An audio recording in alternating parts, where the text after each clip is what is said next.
ფილმის გადაღების პროცესში გამუდმებით ვფიქრობდი ღმერთზე და ვლოცულობდი.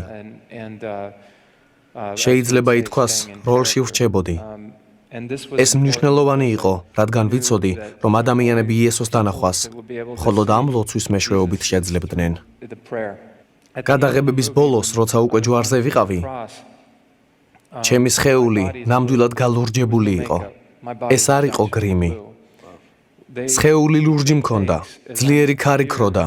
ჯვარი 300 მეტრის სიმაღლის ბორცვზე იყო აღმართული და ქარის დაბერვაზე მხარი მივარდებოდა, რადგან სახსარი დაზიანებული მქონდა. იმ დროს ძალიან ცუდად ვიყავი.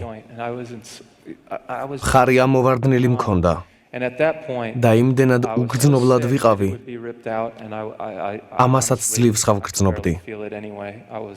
გულიც ცუდად მქონდა და როცა ექიმმა სტეტოსკოპი დამადო, მელ გიბსონს უთხრა, მელ, ის შეიძლება მოკვდეს. მელმა მკითხა, ჯიმ, რას ფიქრობ? მე ვუთხარი, ეს ჩემსა და ღმერთს შორისაა, რადგანაც ყოველთვის ვფიქრობდი, რომ არ ვიყავი საკმარისად კარგი იესოს როლის შესრულებისთვის. იმ წუთს მზად ვიყავი, რომ შინ ზეცაში წავსულიყავი. ვუთხარი, გადამიღეთ, არ არის პრობლემა. ვიცოდი, რომ თუ ამ ფილმის გადაღებისას მოუკვდებოდი, ბევრი ადამიანი მიიღებდა ხსნას.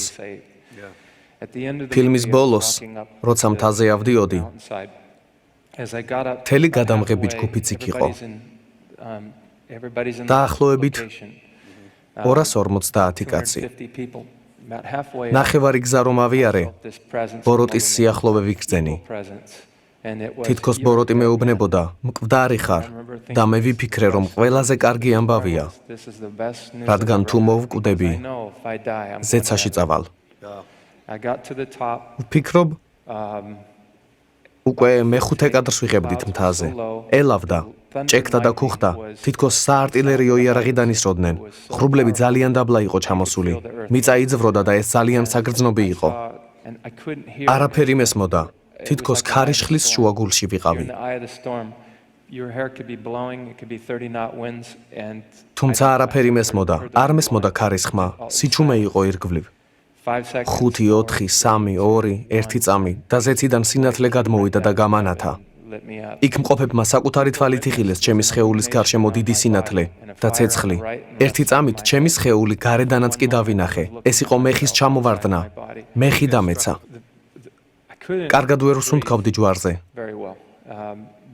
საერთოდ ვიცით, რომ ჯვარცმული ადამიანი ასფიქსიით კვდება, იხრჩობა. ჩემს თავთან დაკავშირებით კი იმას ვგულისხმობ, რომ ფიზიკურადაც ძალიან ცუდად ვიყავი. ჩვენი უფალი მაძლევდა იმის საშუალებას, რომ ცოტაოდენი მეგრძნო იქიდან, რაც თავად გამოიარა. ამასთან ის ძალასაც მანიჭებდა ამის ასატანად. რამდენად ბევრი გინდა იგრძნო. შენი სურვილით რამდენად დიდად გინდა, რომ წარმოუჩნდე კაცობრიობის წინაშე.